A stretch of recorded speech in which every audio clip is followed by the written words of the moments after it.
Thanks for watching the Paul Farrington Show. Please remember to like, comment, subscribe, hit the notification bell, all of the above. And make sure you follow us at Paul Farrington Show on Instagram. Thanks for watching. Jack, the pressure is mounting. Week 17 of the NFL season, the penultimate week of the regular season games in the NFL. A lot of big names in the National Football League are having rumors swirled around. They're being pushed to the limits. Paul Farrington joined alongside Jack Weinberger, who's in Andrew Keenan's seat today. On the Paul Farrington Show, we're joined by Zach Bloomquist, the #1 executive producer in the world. Intern Jeff is here today. He's back, baby. He's back. Finally showed He's up. back. Jeff's basketball team with a red-hot start to the season. We've been at quite a few of their games, and Jeffrey never plays, unfortunately, because they're up to 20-point leads in the first 6 minutes. But nonetheless, enjoyable to see intern Jeff putting in the hard work.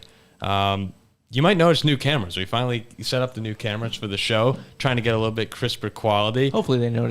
Hopefully. I didn't look like too big of a difference at first. We're hoping that. I think it's because we're using a TV as our monitor, not a regular monitor. So yeah, that's what I'm hoping for too. But Jack, some big news broke earlier today. Recording on Wednesday for a Thursday morning release. Derek Carr benched by the Raiders for Jarrett Stidham. I mean, it's kind of a shocking. I'm at least when the news broke in all the group chats that I talked football with, people were very surprised by that. Derek Carr, the face of the Raiders for multiple seasons now. I know Raiders fans who love him. They've backed him through the tough times, through the good times. We've seen one of our first clips posted on YouTube was him being emotional at a press conference. This is a guy who the fan base has loved for years and has been a pretty good quarterback for years. In fact, he was your preseason MVP long shot. You look 30-1. I thought it was a decent bargain with Davante Adams in there now, but I guess that's one of the worst picks of the year. So obviously things are going to, more and more is going to be revealed about the decision to bench Carr here. Maybe it's injury related since the Raiders are essentially knocked out of the playoffs. They just don't want to risk injury. I can't imagine this being a move that they think is going to help them win football games down the stretch because Jarrett Stidham, there's nothing to show that he's a better option over Derek Carr. But the broader question that we were discussing right before we started the show was, is Derek Carr a viable option for the Raiders moving forward now? He's 31, going to be 32 next season. If you're a fan of the Raiders, what would you want? No, I'll get to that in a second. First of all, it feels very strange being on Andrew's side of the room. I'm trying to adjust myself and go back and forth. You just feel more knowledgeable being over there? I like my side a little better. No knock to Andrew, but he's used to this. I'm used to over there. Is there a different aura on the side of the room? There is. It smells a little more. And you know what led to Derek Carr's benching? My black and gold Pittsburgh Steelers, who will be in the playoffs. I'll say that right now for our listeners, for our viewers, for our audience. My Pittsburgh Steelers, the #7 seed. Watch out! Watch out! And now back to Derek Carr. No, he's not the viable option, not at all. He's had his chances. They haven't won anything. He's been good. He's been solid. I think he's been average. And now you finally give him the excuse is always okay. Like he's never really had a top target. He never really has. He's like had Waller and Renfro. He's had very good weapons. Yeah, like Waller and Renfro, and he's made the postseason. He's been solid. Now you give him Davante Adams. Like okay, this is the year. Let's do something. And he's 6-9.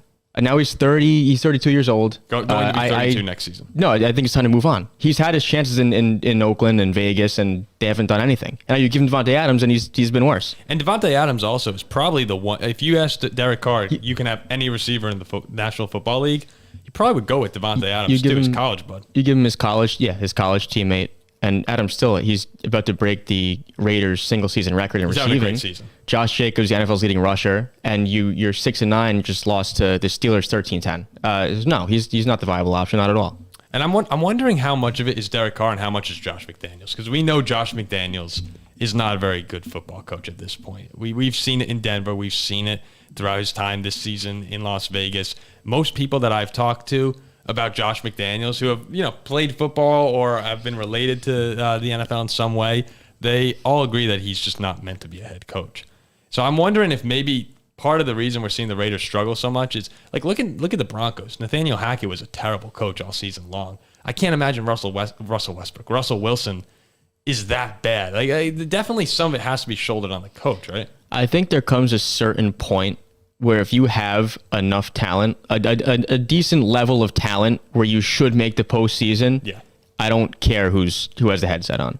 I would agree. If I were a Raiders fan, I'd be ready to move on. If the Raiders had Patrick Mahomes or Jalen Hurts or Devontae Adams, but they love him. They're 13-3. Even, remember when Ben Roethlisberger was struggling for the Steelers? You, intern Jeff, every Steeler fan you knew, he was like, "Yeah, he's not playing great, but it's Big Ben." Yeah, but Big Ben's he's won 2 he's bowls. A Super Bowl he's winner, made the but AFC chip. Like Derek last Carr, year, he was terrible. Carr's done anything. Carr's been average his whole career. No, I know, but times? when you have that kind of connection to a guy, it could be hard to let him go. But the right thing for the Raiders might be to move on. It's just when you have Devontae Adams, Waller, Josh Jacobs, that offense is built to succeed right now. Like, who are you bringing in? Do you go and get a rookie? And I don't know if this team is ready for. Carr hasn't succeed. It has to be a total rebuild, right? That's what I would do. Unless if you go out and get someone in free Unless you give him one more chance with Devontae Adams, see if the next year's different. I think I would give him. I actually think I would give him one more season. It's just hard. It's hard for me to see that team with that much talent. I know I just did a 180 right there, but it's hard for me to see that team with so much talent. And you bring in a rookie, or you bring in any journeyman that you bring in is not going to be better than Derek Carr. If anything, they'll be about the same level. Well, giving Carr his chance with an alpha receiver, probably the best receiver in the league. And this is a guy who, again, I said again, hasn't won anything with the Raiders. And yeah, they love him. He's a good quarterback. Now you give him his guy, and he has 6 wins. It's concerning. It's alarming. Yeah, so you get rid of Derek Carr. I get rid of Josh McDaniels. I say get rid of that bum. He's no business coaching. He sucks too. He sucks. It sucks. He has no business being a head coach. He's fine as a coordinator, but I'd move on from him. Another quarterback who was benched, Taylor Heinicke. Ron Rivera making the switch from Heinicke to Carson Wentz. With only 2 games left this season, Washington's barely holding on to that 7th seed. And there's a lot of teams right behind them breathing down their necks. You have the Seahawks, you have the Lions, and the Packers, all of whom are, at least the Packers and Lions, have been playing good football over the past month. I questioned the decision at first, but then when you really look into it and you see the struggles that Taylor Heinicke has had, maybe not moving the ball up and down the field, but once you get into the red zone, this team isn't scoring touchdowns right now, Jack, and that's the problem for them. Well, look, the last 2 weeks, right? A game against the Giants, their biggest game of the year, at home. It was a close game. And again, PI in the end zone probably should have tied the game and gone to overtime. Definitely PI. But Giants, it was a close game because of the defensive side of the ball. The Commanders played good defense. It was a low-scoring game. The Giants' defense shut down Taylor Heinicke for the most part. He didn't do much. Then you go to San Francisco, and you get mauled. Maybe for the Commanders, you're hanging on to that 7th spot, and you're thinking, all right, let's give the man who we paid so much money to a chance to get us in. And it's not, and he was injured, so it's not like, even though they were 1-4 earlier in the season when he was playing. Wentz's numbers were okay. He wasn't actually benched. It was more of an injury, and then Heinicke started that little bit of a magical run. But I just watched, and you mentioned the Giants game, but the red zone struggles. When we think about how they lost that game, where were they? On like the 7-yard line, right? They couldn't get the ball in the end zone. Yeah. Heinicke fumbled on about the 10-yard line. That game was the Commanders to win. And if they win that game, they're pretty safely in the playoffs, and it's the Giants who are actually talking about as whether or not are they going to be able to get in. So I'm actually okay with the move. And look, when you're struggling at the quarterback position, your coaching staff, like, they know what's going to change in a week. Like, if he's struggling against good defenses, what's going to change now in the postseason? Nothing. The Commanders all season long, too, they've struggled against good teams. And what Heinicke did was he was beating the teams he was supposed to beat. The only real standout game was the Philadelphia game where they came back and were able to upset Hurts and give them their first loss of the season. But if Andrew were here, you know he loves Heinicke. Like, right? all in all, my final... I know I do, yeah. I like Heinicke, too, overall, for the most part. My final bottom line in this situation, again, I understand why Wentz is coming in to finish the season. Paid him a lot of money. Let's see what he can do. Heinicke's been struggling.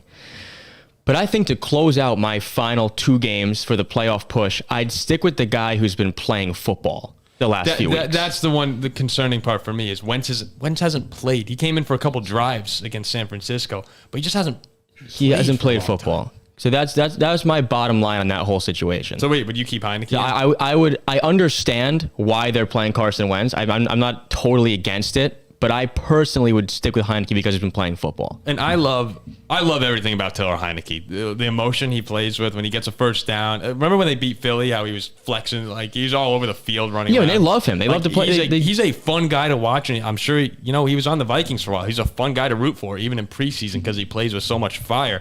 I just look at that team right now, and the ceiling is pretty low with Taylor Heinicke. You know that they're not going to, and I don't want to say that they're going to win a Super Bowl with Carson Wentz or anything, but he's probably not going to make a ton of mistakes.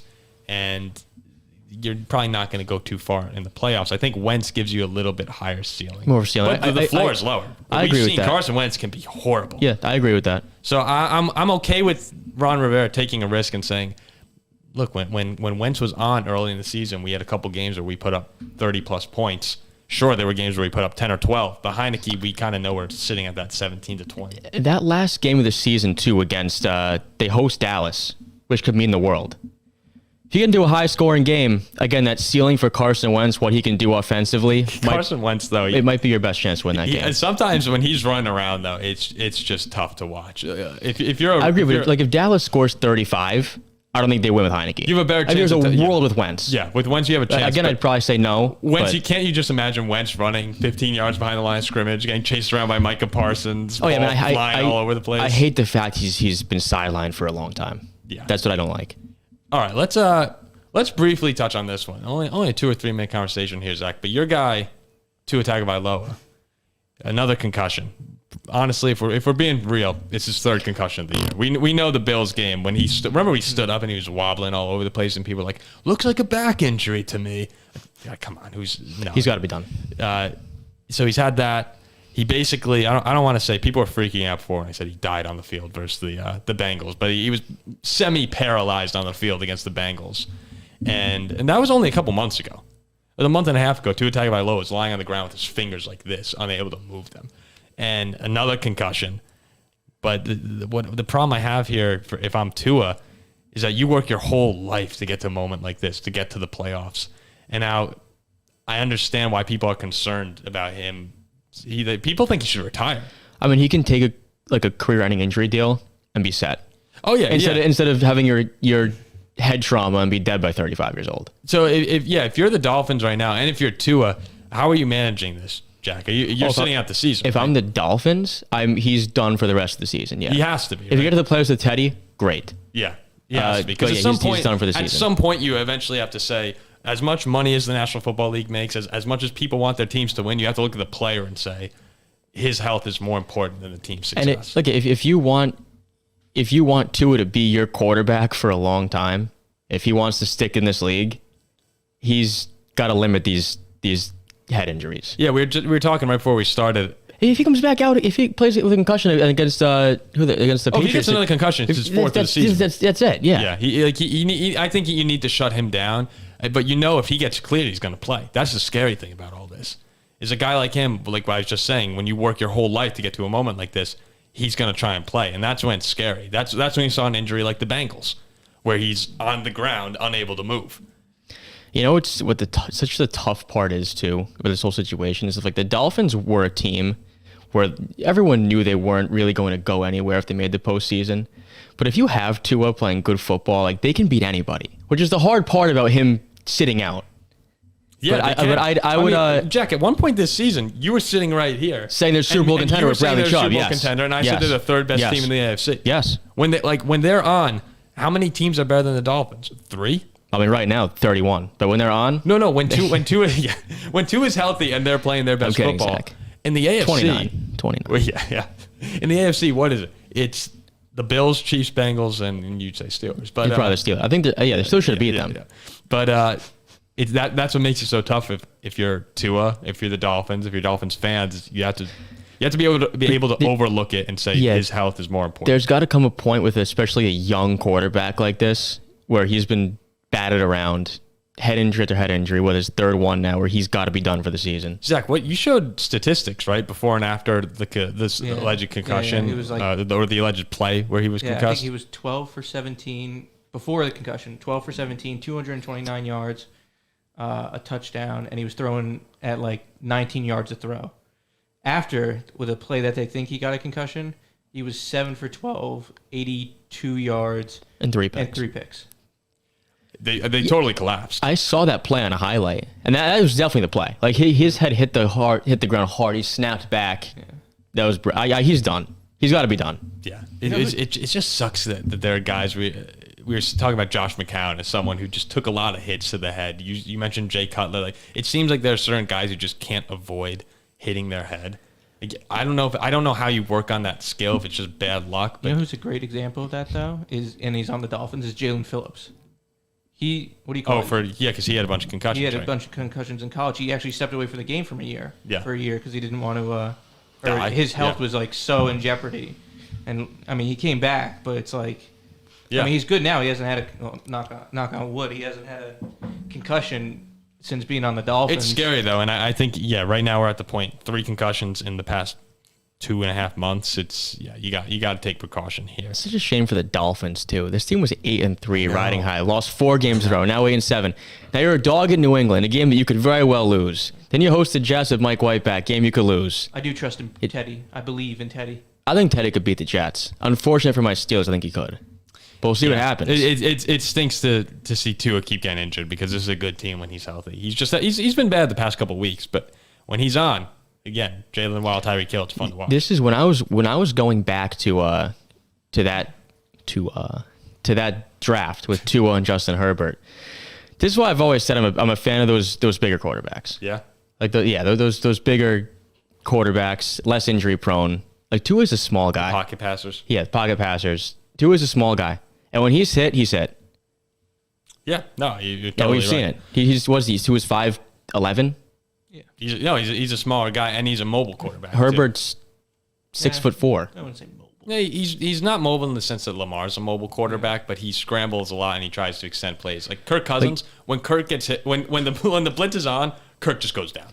He's not moving. When Tua does try to move, it's scary. When Justin Herbert or Josh Allen try to move, they're going to be okay. Yeah, you got a good point there. They have a better chance of coming out okay than a better chance coming out okay. Yes, a better chance coming out okay. They can take on a defensive end or a linebacker, and that's why I liked absorb the hit. I liked Herbert over Tua in that draft, going back to 3 years ago. I'm interested to see how Tua's play will change a little bit next season, assuming he doesn't come back this year. If he's a little bit more reserved and will throw the ball out of bounds as opposed to trying to extend a play, it's hard to take that out of a player, I'd imagine, but. You got to learn how to remember the Joe Burrow video from when he was a rookie, I think, and he didn't slide on a play, and the ref's just like, you got to learn how to slide in this league, or you're not going to last. Not going to last, yeah. Before we do game picks, last thing here is the Green Bay Packers. They are really coming on strong right now. I hate to see it. A couple of weeks ago, we released a video where Ziggy and I were on, and I said the Packers are dead, and of course they're not. Of course they wind up making this ridiculous comeback. I mean, this is going to be they were dead. A 2010 rematch of Steelers-Packers in the Super Bowl. Yeah, no, I'm not feeling that, but I'm watching them play right now. And Aaron Rodgers, he's done this two times. Is very very famously 2 times. I think he's had these mid-season turnarounds where the Packers look dead to rights, and all of a sudden they just pull off a couple wins in a row, and naturally everything fell their way this weekend. The Giants lost, the Seahawks lost, the Lions lost. I think, and the Commanders lost too, right? Everything that they needed to happen, plus they had a comeback win against Miami. So I'm getting ready for this weekend. The Vikings are underdogs again, 12-3 team, and underdogs to the Packers, which they probably should be. I'd say in Lambeau to a team that's now a decent Packers team. They're an okay Packers team. I'd say they probably should be a dog. But I love this. I love this weekend. Because we have the opportunity. The Vikings game is important for the Vikings. They need to be the 2 seed. If they're not the 2 seed, San Francisco is going to go and rout them in San Fran. Like, we all would agree on that. But at home, there's a chance. Even if San Francisco is a much better team, there's a chance. I'm happy about this weekend, though, because the Vikings have the opportunity to knock Green Bay out of the playoffs. And just as much as I'd love to have the 2 seed, nothing would make me happier than marching into Lambeau Field, seeing Aaron Rodgers and Matt LaFleur, and being able to just kick their ass and knock them out. I am so excited for the opportunity to do that. And I think Kirk Cousins is going to go in there and do it. I love the fact that Green Bay is at 7-8. They were the last 2 that they're going to make it. We need to beat them. And we need to beat them. They have home games against two very beatable division teams in Minnesota and Detroit. Like, if they beat Minnesota, they're going to beat Detroit and get to the playoffs. No, they're in the playoffs. Yeah. If they beat us, they're going to get to the playoffs. I will say this about Green Bay, and I think they will beat Minnesota. But that game against Miami, I am not overall impressed with Green Bay. And I've said it most of the season. I think Rodgers is fantastic. But the game against the Dolphins, when it was 20-10, the Dolphins were in control. And then Tua, he was hurt and he was horrible. And he gave him the game. Yeah. Like 3 picks in a quarter. You don't see that ever. There's 3 picks in what? Or 5 drives? 3. I don't even know if it was 5 drives. I think he walked in all 3 times and just threw a pick. Yeah. I was watching that game. It's like, this isn't Green Bay doing much. This is Tua just giving them the football. Collapsing. Yeah. And to be fair, we know he had a concussion the whole time, but I mean, it was still it was eye-opening watching that game going, wow, Green Bay is like Miami is handing them the game. Yeah, like Green Bay didn't do much. They didn't impress me. Off. Like, they've had so many wins this season where it's like, oh, here's Green Bay. It's funny they win the game. Rodgers, Green Bay, they're going to get in. They haven't looked that good doing Dallas, it. Wasn't Dallas up? Dallas was mauling them. Green Bay came back, some Lambeau Field magic. Yeah, so now this is where the Vikings need to come in. But they need to knock them out. I think Green Bay... I'm tired of this bullshit with the Packers. Green Bay will beat you and beat Detroit and get in. And that's what everyone thinks right now. And if, as a Viking fan, I know what Aaron Rodgers is capable of. But I also wouldn't mind seeing Green Bay in the playoffs. No. I don't want to see Aaron Rodgers. I want to go in there and knock them out right now. A lot to hurt Packers fans, but a lot of it too is if you can give me Taylor Heinicke / Carson Wentz, Geno Smith, Jared Goff, or Aaron Rodgers. Or like Daniel Jones. Yeah, I think the Giants are going to be the 6. But Aaron Rodgers is the 4th option. I do not want to play him. That's why this game means so much in many ways to Vikings fans. Knock out the Packers, great. Don't have to play the Packers, great. 2 seed, great. It's a big game for many reasons. I think as a 2, if Minnesota's a 2, I think the team I would definitely see the most is Washington. I don't think Washington would be a problem. Yeah, that's who I'd pick as well. And I'd say the team least, honestly, maybe Detroit. No, I don't want Detroit. I would rank it. I'd want Washington and Seattle, Detroit, Green Bay. I might flip Green Bay and Detroit. Yeah. Detroit gives Minnesota problems. They do. They have a good offense. But they can score. I think in the play. Yeah. They beat them up pretty good. They should have beat us the first game. Yeah. That's a good team. But Green Bay will beat Detroit Sunday Night Football Week 18. That's a guarantee. Green Bay will get in. That's a guarantee. So it's up to us. So it's up to the Vikings. It's up to us, Vikings. It's up to us. All right, Zach, do you have the game picks pulled up? We always have the game picks Perfect. So we'll wrap up the show with our weekly game picks. Zach will read out the game and give us the spread, and Jack and I will correctly pick every single game. So we do. Yeah. That's what we do. All right, you guys ready? We're born to dish winners. Let's hear it. You hear that, Zach? We're born to dish winners. We are born to dish winners. So, first game, Thursday night. Usually we don't give out Thursday nights, but we're recording early, so... Here we are. End of the season, we got it. Yeah, end of the season, end of the year. All right, so we got Dallas versus Tennessee. Dallas is 12.5-point favorites. Yeah, it's a meaningless game for both teams, right? Well, Dallas can still possibly get the one. If Philly loses that. I mean, they're not going to. Philly has 2 home games, one's against the Saints. So if Dallas is locked into the 5, Tennessee's gearing up to play Jacksonville. Meaningless for both teams. I guess Dallas playing for a little bit more. But in a spot like this, I do tend to lean to the team that's getting 12 points at home. So I'd take the Titans plus the points in that game. I also think that the Cowboys have actually much more to play. Like, the game means nothing to Tennessee. It's really just auditions for Malik Willis, or it's reps from Malik Willis. But I just don't think he's very good. That's the problem. I do think, though, 12.5 is a little too much. He was atrocious. He was really bad. He was atrocious last week. And Dallas has been playing okay football, I'd say. Beating Philly's a good win, even without Hurts. Like, that's a very talented football team. Gun to my head, I'll take the Cowboys. I'll take the Cowboys on the point. I mean, I'm public pulse. Yeah, you are. The thing is here, like, Dallas has to go. If Dallas was off a loss or like playing for a number 1 seed, I think they go in there. They are playing for a 1 seed too. If they win, if they win and lock it up type situation, I think it's different. Yeah. But Philly's not going to lose to New Orleans or the Giants at home. That's not going to happen, and they know if Brian Tannehill's in this game, I think Tennessee would cover 12.5. I think it might be like 10-point game. I just think Dallas is a lot better. 12.5 is too much. It's a lot. I just think Dallas cares to win by that much. I take Tennessee plus the points. 12.5 is too much with Tannehill. With Malik Willis, I don't think he can score. It's very possible. It's a weird over-under, too. It's 39.5. It's just weird because They don't think Tennessee's going to score. Yeah, it's just so weird to me. Like, you're giving 12.5 points. What do you think? Yeah, they think it's going to be. Well, I think it can be a 24-10. 24-7 type game, 24-10, yeah. That's how I. But the dangerous part about like 12.5, 24-7, like dominating game, 2 minutes left. Here comes the Titans. Dallas playing no defense and they score. Yeah. It's a lot of points, especially on the road. Next one, we got Carolina versus the Bucs. Oh, I love the Bucs. It's -3. Yeah, I love the Bucs. Revenge spot in Tampa for the division. Bucs. I'm going to pick the Bucs as well, but this Tampa team, we talked about it on Christmas Day. You were all over Arizona, and it wound up actually being a solid bet, at least an engaging bet. I love Arizona. But this Bucs team is bad. There's no way around it. They are bad. They're not a good football team. They are bad, but so is Carolina. And the storyline's just there, like, oh, they're going to make the playoffs, host a game. Like, see, I don't know. Since Sam Darnold's been on that field, Carolina's looked like a whole new team. And the Steelers kicked their ass like 2 weeks ago. They look terrible. Carolina, yeah, man, they're a weird team. It's insane that them and the Saints are both in contention with the Bucs right now at 6-8.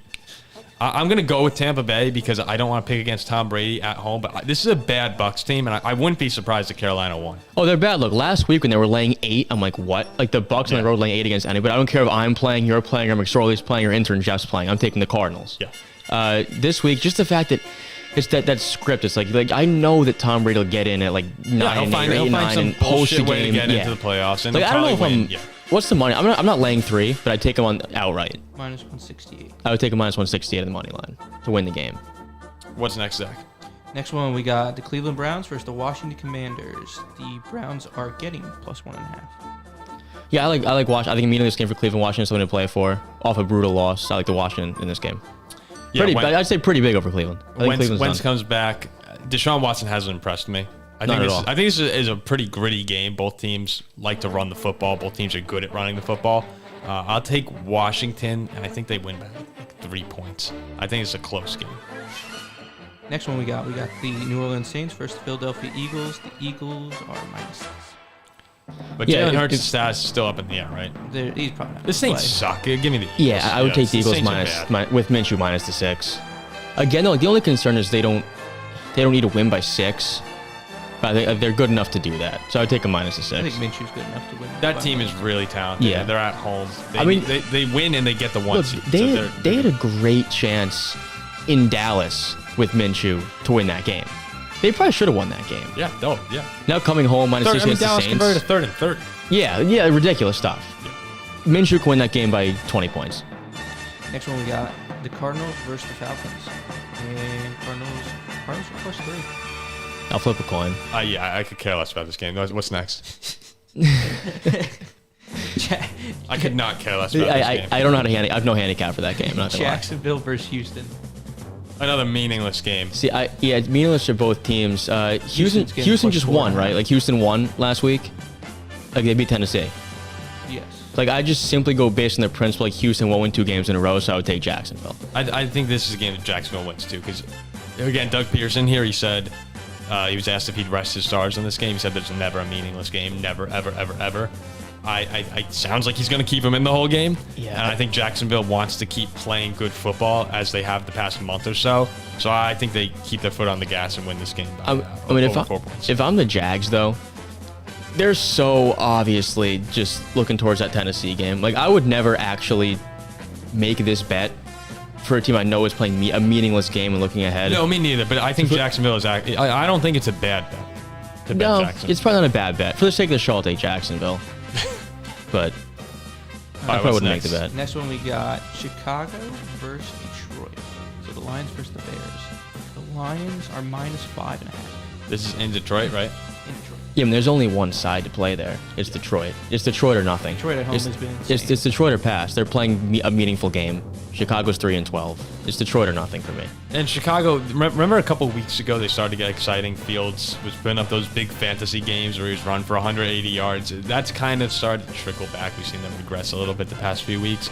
I like Detroit here, 5.5. When you're 3-12 too, and you just got mopped by the Bills, like you want your season to be done. I gotta go to Detroit, play a game where they want to win, they need to win, I mean, this Give is me the one of the Lions. biggest games in Detroit in what, 6 years? Oh yeah, a long time. Something like since Stafford got to the playoffs and they lost to the Saints or something, or Dallas. This is a huge game. It'll They need probably to be win. the most public bet of the year, but Detroit. Yeah. Well, Detroit. Detroit. Yeah. Now this is the best game of the week. It is my Miami Dolphins versus the New England Patriots, and we're actually not favored. Plus Doesn't 3. surprise me. Oh, and you probably shouldn't be without Tua, yeah, on the road. I would. I'm gonna take the Patriots for the sake of the Steelers to get to the playoffs. We need the Dolphins to lose to the Pats, so I'll take the Pats and lay the 3. I think New England wins this game too. Unfortunately, if Tua was playing, I'd be on the Dolphins. Wow. But if Tua was playing, I don't know. Miami just hasn't had that same aren't magic. you a Teddy B lover? I love Teddy Bridgewater, but I also am not dumb enough to pick against Bill Belichick at home in December in a must-win game against a backup quarterback. I mean, the Pats also for the last like quarter and a half of that Bengals game, they looked good. No, this is a game where I would not be surprised if New England won by double digits. Same. I'd probably lay the 3 with. Unfortunately, I'm rooting for the Dolphins. I hope I'm wrong. So I'm rooting for the Pats. I think the Pats are gonna win.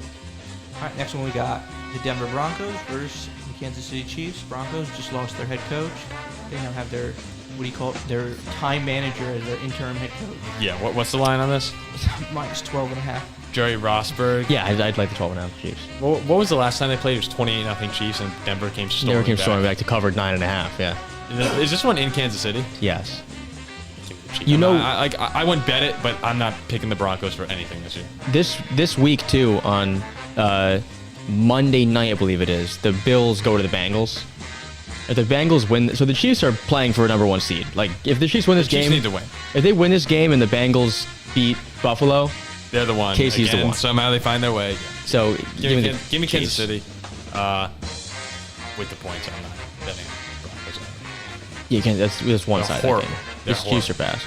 Next one we got the Colts versus the Giants. Giants minus 5. Giants. I hate to say the Giants will probably win and cover to get to the playoffs. I don't like to root for the Giants, but the Giants will win Do we this know the game. starting again. quarterback yet for the Colts? Is that confirmed? Are they going with Foles? They can't possibly be going with Foles, can they? I don't know. Whatever the situation is, whatever. It doesn't Jeff Saturday matter. goes Let with, them it do- doesn't- the Giants are it's- gonna. Giants defense is good. Give me the Giants. Too bad Andrew's not here, but we got the New York Jets versus the Seattle Seahawks. Seahawks plus 1. Seahawks plus 1.5. Seahawks. I'm gonna say double digits in Seattle. Again, for Andrew's sake, I don't mind the Jets. I'm rooting for the Jets to see. them You're have just the an total opportunity. opposite of my sake. Like you're rooting for the Dolphins, you're rooting for the Jets. Yeah, no, I want to see. I want to see Dolphins Jets have a chance to have a playoff game essentially in Week 18. But I'm gonna pick the Seahawks because it's in Seattle. They're also playing for a playoff spot. I don't really pick the Jets. And this is also my guy Gino, his revenge game. It's a pretty good spot. All right, next we got the 49ers versus the Raiders. 49ers minus 10. Yeah, everything on the 49ers. I mean, look, like it's not. Jarrett That, Stidham. that's not. You can't take the Raiders. So I'd get Niners or nothing. No, Niners. They've been destroying people. And Yeah, you're playing it's with Stidham. Niners or nothing. Yeah. The Vikings versus the Green Bay Packers, as we were just talking about them. The Vikings plus 3. Yeah, That line's gonna keep going up and up and up. I'm hopping on the 3 now with Green Bay. I think they win, they cover, and then they beat Detroit, get to the playoffs. Really? Yep. At what point does the magic wear out, Jack? That's the question for the Vikings right now, and it will not be this week. No, the magic wears out for you in Philly in the playoffs. NFC Championship. In the NFC, no, against San Francisco in the divisional round probably, but no, not today, not this weekend. We will beat the Packers and knock them out. Look, I can see this game starts. Rodgers marches right down. Lambeau's loud. Nope, not this weekend. Not this weekend. Not with that team. There's no Devontae Adams. This Packer team is not the same. Yeah, then they get in and they beat you in the first round. That's what I'm that gonna would say. be the That's gonna all-time happen. worst case scenario. Can you imagine this Packers team? You open the door, they walk in. Hey, what's That's up? why we're gonna shut it. Get We're the hell gonna out. shut it. We're gonna shut it right now. Vikings alt line 6.5. All right, next one. The LA Rams and the LA Chargers. Chargers. I don't even want to talk about it. Minus Although the actually the Rams, I guess last weekend they were good. What's the line? Well, the Chargers locked what? Chargers are locked into the 6 seed. I like the Chargers, but the Rams the past couple weeks have been a lot better. They got big. Cam Akers, baby. Cam Akers, my dynasty team is looking good. Oh, don't be fooled. Like the Rams just not. tattooed Denver. Yeah, Denver's the I mean, worst we can team go in out the there and tattoo Denver. They're the worst team in football. Oh, I think that they actually might be worse than the Texans. I think they might be the worst team in It's National Football. mighty close, yeah. Mighty Denver close. is horrible. No, you I know mean, why they're the worse than Texans Texans? played with They played with them. the Texans played with the Cowboys. They played with they the played with- Broncos. Yeah, they did. I No, remember that, the yeah. Broncos are the worst team in the NFL. They're the worst team I want because they have nothing to do with them. They have a semi-good roster and can't. That's why they're worse than the Texans. The team doesn't get along. They're fighting on the sidelines. You have offensive linemen pushing backup quarterbacks. It's a disaster there. Next one, we got the Pittsburgh Steelers versus the Baltimore Ravens. Ravens minus 2.5. Steelers money line. They advanced to Week 18 at home for a chance to make the playoffs. I think this is the closest thing to a good Steelers Ravens game that we've had in a while. Like remember the old games? Well, we say the old games. But remember like 2008. Do you remember last season? Last week of the season I don't remember. when it was Steelers at Baltimore Well, I for don't a chance to lock up their berth, and the Steelers won that game. Jacksonville lost. Jacksonville won. Sorry, we got in. Every Steelers Ravens game has massive implications. I like It the just, Steelers. it just tends to happen. I like the Steelers here. I'm not buying Huntley. I like the Steelers too. If Lamar doesn't play, which I don't think he is, right? Is that confirmed? I mean, 2.5 telling you no way he's playing. yeah. 2.5 at home against the Steelers. I like the Steelers. I like the Steelers. Yeah, they're getting in. I'm telling you, they're I don't getting think in. they're getting in. I think they win this game. But what do you think happens? What goes wrong? Right now, I You think the Jets beat Seattle think the Jets have a better chance of getting in this than the Steelers by beating Seattle, by beating Seattle or the Dolphins. What happens? or the Dolphins beat Or the Jets? Dolphins being the Jets. Yeah, I think one of those two. New England will lose to Buffalo. Yeah. That's gonna yeah. happen. In Buffalo, Buffalo's playing for something. Yeah. All right, and our last and final game for the Monday night game: Buffalo versus the Bengals. Finally, jeez. Bengals +1. Finally, a good Monday night game. You turn on Monday Night Football now, it's just ridiculous. Week in and week out, it's a joke. Same with Thursday night. It's been a lock of the year. Yeah. The Bengals money line. What's the line They're again? a I'm small sorry? home dog. +1.5. Plus 1.5. Yeah, they're a small home dog. They don't lose. They don't lose. This is Joe Burrow in December. They don't lose. They don't lose ever. So I take the Bengals at home, prime Or time. Joe Burrow in January. Just for the 2 seed. Bengals. I like the Bengals too. I think this is gonna be a great game though. Oh yeah, this will be a divisional preview. Like I wouldn't Well- bet it, but if I had to put my money somewhere, I would rather be on the home team here. And the I Bengals are playing well. I go Bengals. Yeah. There we go. All right. Week 17 preview show. Hopefully next week we have Andrew back. He was under the weather. Ziggy right now, he's having some technological problems because he's gone home for the holidays. So we'll have to wait for him to get his setup back at UVA. But once they're back, we'll get the show rolling. The background, we finally got some of the old jerseys back up. It's going to all start coming together here.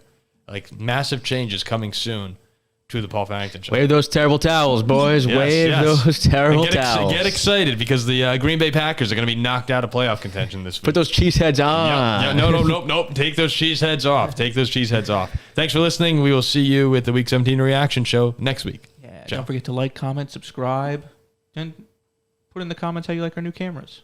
Yeah, hopefully you can see a difference.